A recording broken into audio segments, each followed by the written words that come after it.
Ji viewers, welcome back to Alchemist online. आज हम salts के यूजेस डिस्कस करेंगे। साल्ट हम पढ़ रहे हैं दूसरे तीसरे लेक्चर से। साल्ट पढ़े, हमने उनकी डेफिनेशंस पढ़ी, प्रॉपर्टीज़ पढ़ी। लास्ट लेक्चर में हमने सॉल्ट्स की टाइप्स पढ़ी, किस तरह से वो तैयार होते हैं, क्या टाइप्स होती हैं इनकी। आज हम ओवरऑल इन तमाम साल्ट्स का यूज़ पढ़ेंगे कि कहाँ पर हम इनको प्रैक्टिकली देखते हैं कि ये हमारे लिए बेनिफिशियल है। हमारी लाइफ में कमर्शियल लेवल पर कौन से साल्ट क्या काम दे रहे हैं, क्या इस्तेमाल है उनका, वो आज हम पढ़ेंगे। सबसे पहले सोडियम क्लोराइड जो सॉल्ट है, इसको टेबल सॉल्ट का नाम भी दिया जाता है। ये आम खुर्दनी नमक है जो खाने पकाने में, कुकिंग पर्पज़ में जितने भी किस्म के हम खाने पकाते हैं वो नमक के बगैर नामुकम्मल है। तो खानों के अंदर ये इस्तेमाल होता है। रोड्स की डी आइसिंग में इस्तेमाल होता है।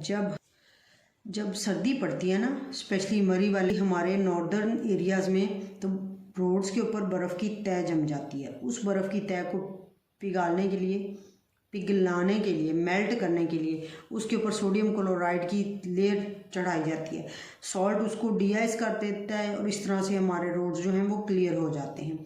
और इसके अलावा बहुत सारे और केमिकल्स बनाने में भी sodium chloride as a raw material इस्तेमाल होता है। बेसिक खाम माल के तौर पे इसको इस्तेमाल किया जाता है। मसलन सोडियम मेटल है इलेक्ट्रोलिटिक सेल के अंदर, उसमें सोडियम मेटल तैयार हो रही होती है। कास्टिक सोडा, वॉशिंग सोडा वगैरह जब तैयार होते हैं तो इनके अंदर जो रॉ मटेरियल होता है उसमें सोडियम क्लोराइड मस्ट होता है।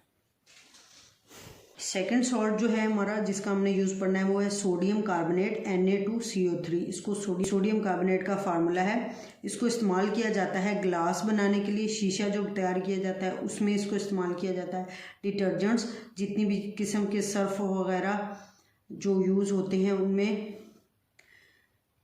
उनके बनाने में इसको इस्तेमाल किया जाता है। पल्प पेपर वगैरह, जो लकड़ी का गूदा होता है ना, उससे पेपर बनाने तक जितना प्रोसेस होता है, उस प्रोसेस के अंदर इसका बहुत बड़ा रोल है। यानी कागज़ तैयार करने में सोडियम कार्बोनेट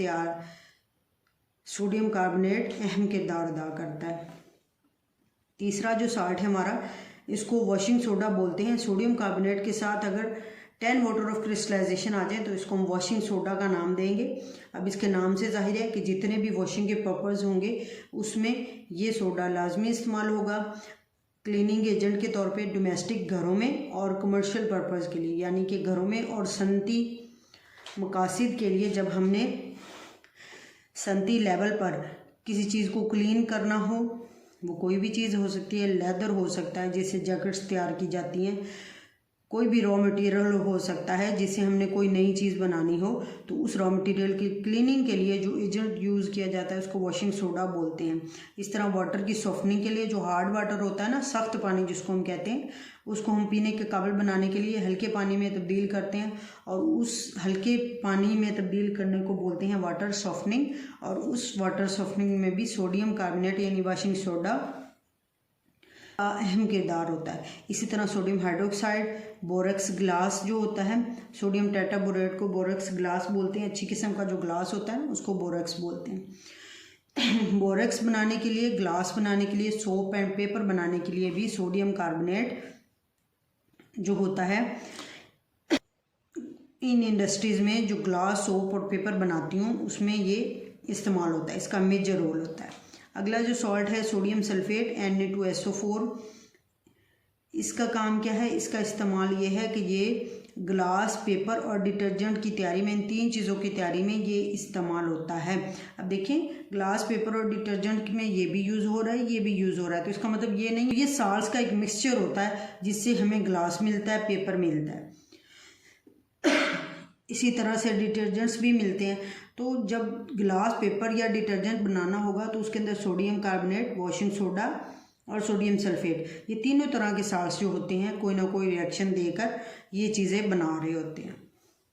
सोडियम सिलिकेट है जिसका फार्मूला Na2SiO3 है। ये सोडियम सिलिकेट इसी तरह से डिटर्जेंट्स में, क्लीनिंग एजेंट के तौर पे और एडहेसिव्स में यूज़ होता है। अब क्लीनिंग एजेंट का तो समझ आ गया होगा ना आपको कि जितने भी घरों में या फैक्ट्रियों में जो भी क्लीनिंग पर्पज़ के लिए डिटर्जेंट्स यूज़ किए जाते हैं, केमिकल्स यूज़ किए जाते हैं, उनके अंदर सोडियम सिलिकेट मौजूद होता है। सोडियम सिलिकेट इसके साथ साथ एडहेसिव में भी यूज़ होता है। अब ये एडहेसिव क्या है, देखें, कोई भी चीज़ जो दो चीज़ों को चिपका दे उसको एडहेसिव बोलते हैं। अब ये ग्लू भी हो सकती है, UHU भी हो सकती है, गम स्टिक भी हो सकती है। कोई भी चीज़ जिसको हम दो चीज़ों को बाहम जोड़ने के लिए, साथ जोड़ने के लिए इस्तेमाल करते हैं, उस चीज़ को एडहेसिव बोलते हैं। और एडहेसिव के बनाने में जो मेन कंपोनेंट होता है वो सोडियम सिलिकेट होता है। ये वाला सॉल्ट जितनी भी किस्म की गम्स वगैरह हैं, चिपकाने वाले मटेरियल हैं, उनमें ये इस्तेमाल होता है। सोडियम क्लोराइड है NaClO3, इसके अंदर सोडियम, क्लोरीन और ऑक्सीजन होती है। ये तीनों एलिमेंट्स मिलकर सोडियम क्लोराइड बनाते हैं। इसका काम क्या है, ये भी एक सॉल्ट है। इसका काम ये है कि इसने एक्सप्लोजिव्स यानी कि धमाका खेज जो मवाद होते हैं ना, वो बेशक छोटी सी फुलझड़ी से लेकर बड़े से बॉम्ब तक जो होते हैं, जितनी भी चीज़ें एक्सप्लोसिव होती हैं, फटने वाली चीज़ें, और उनसे इतनी ज़्यादा एनर्जी निकलती हो, उन चीज़ों के बनाने में सोडियम क्लोराइड का बहुत अहम रोल होता है। इसी तरह प्लास्टिक्स भी जितने भी किस्म के बन रहे हैं, उनके रिएक्शन में एक अहम रिएक्टेंट जो होता है सोडियम क्लोराइड होता है। इसका बहुत अहम किरदार है प्लास्टिक को बनाने के अंदर। Na2B4O7.10H2O। अब ये जो सॉल्ट है ना, इसको बोरेक्स भी बोलते हैं, सोडियम टेट्राबोरेट भी बोलते हैं। ये बहुत आला किस्म का जो ग्लास होता है ना, उसको बनाने के लिए ये सॉल्ट, बोरेक्स का सॉल्ट यूज़ होता है। ग्लास जो हीट रेजिस्टेंस होते हैं, जिनको पायरेक्स ग्लास बोलते हैं, आप इसकी मिसाल मैं यूँ दूंगी। जितने भी अब आप केमिस्ट्री के प्रैक्टिकल करते हैं ना, उसके लिए आप बीकर यूज़ करें, फ्लास्क यूज़ करें, टेस्ट ट्यूब यूज़ करें, कोई भी केमिस्ट्री का प्रैक्टिकल के लिए जो कांच का बना हुआ यानी ग्लास जो होता है, जो आप यूज़ कर रहे होते हो, आप उसको गर्म भी कर रहे होते हो। हालांकि आप घरों में अगर ग्लास के बर्तन हैं, आप उनको चूल्हे पर रखें तो वो तो टूट जाएं। ये वाला जो ग्लास होता है, ये हीट रेजिस्टेंस होता है, जिनमें हम केमिस्ट्री के प्रैक्टिकल्स कर रहे होते हैं। हीट रेजिस्टेंस होने की वजह ये है कि इनके अंदर बोरेक्स यूज़ हुआ है, जो अच्छी किस्म का ग्लास बनाएगा, जिसे पायरेक्स बोलते हैं, जिस पर हीट का कोई असर नहीं होता।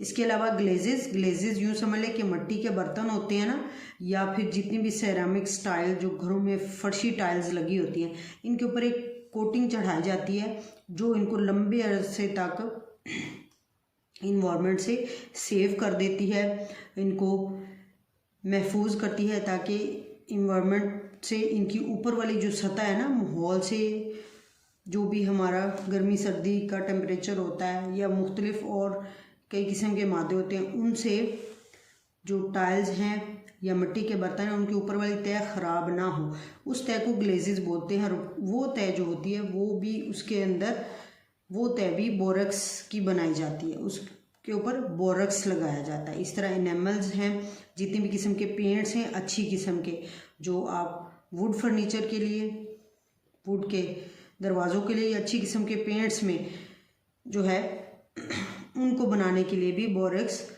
इस्तेमाल होता है। इसके अलावा लेदर इंडस्ट्री में जो लेदर को सोक किया जाता है और क्लीन किया जाता है, क्या करते हैं कि ये वो प्रोसेस होता है, लेदर से जैकेट्स वगैरह बनाई जाती हैं। आपको पता है अच्छी किस्म का जो लेदर होता है, उसको जैकेट बनाने के लिए पहले उसको साफ़ किया जाता है, उसके ऊपर से बाल उतारे जाते हैं, फैट उतारा जाता है, उसको अच्छी तरह से साफ़ किया जाता है।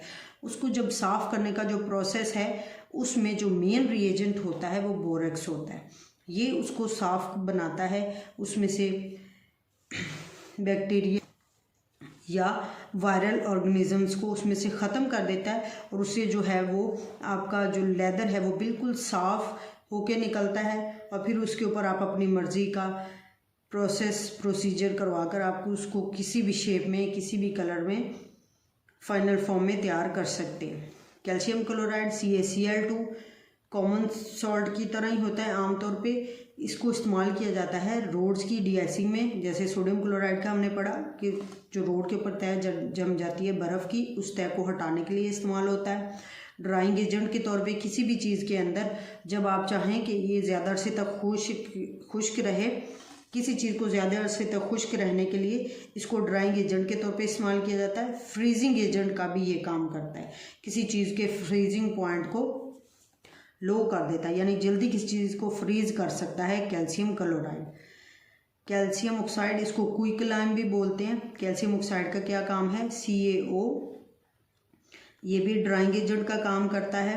वाटर ट्रीटमेंट में वाटर को पानी को पीने के काबिल बनाने के लिए, उसमें से जो जर्म्स हैं, बैक्टीरियाज हैं, उनको किल करने के लिए कैल्शियम ऑक्साइड उसके अंदर डाला जाता है। इसके अलावा शुगर की प्योरीफिकेशन के लिए, शुगर जो बनती है शुगर केन से, उसको प्योरीफाई करने के लिए कैल्शियम ऑक्साइड डाला जाता है। उसको यानी कि खालिस बनाने के लिए उसके अंदर कैल्शियम ऑक्साइड डाला जाता है। कैल्शियम ऑक्साइड को जब मिलाते हैं ना सोडियम हाइड्रोक्साइड के साथ, सोडा लाइम बोलते हैं।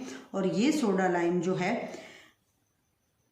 कार्बन डाइऑक्साइड और पानी को हवा में से हटाने के लिए इस्तेमाल होता है। यानी इन दोनों का जो मिक्सचर है ना, ये यूँ समझ लें कि हवा में से कार्बन डाइऑक्साइड को कम करने के लिए इस्तेमाल किया जाता है, और पानी के वेपर्स भी काफ़ी हद तक इससे कम हो जाते हैं। कैल्शियम सल्फेट,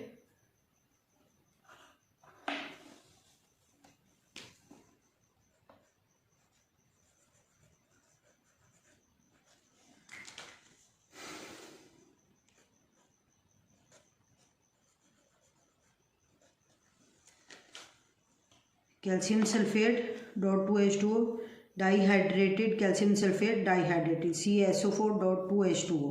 इसमें 2 वाटर ऑफ क्रिस्टलाइजेशन के मॉलिक्यूल्स होते हैं।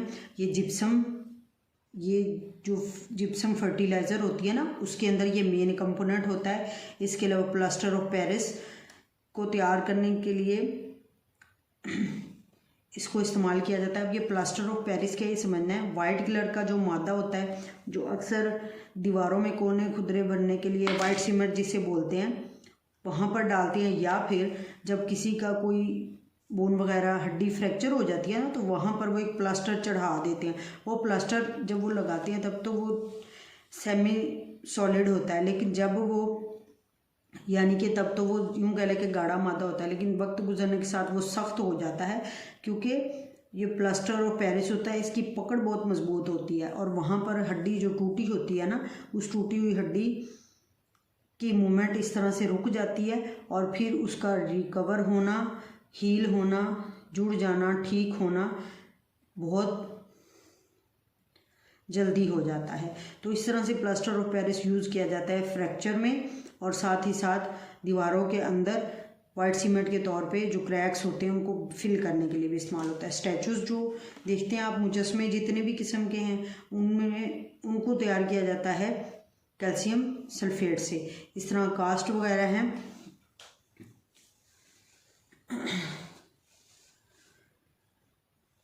और कास्ट जैसे मैंने आपको बताया कि ये किस चीज़ को सॉलिडिफाई करने के लिए इस्तेमाल होता है। पोटाशियम नाइट्रेट, ये भी एक सॉल्ट है, KNO3।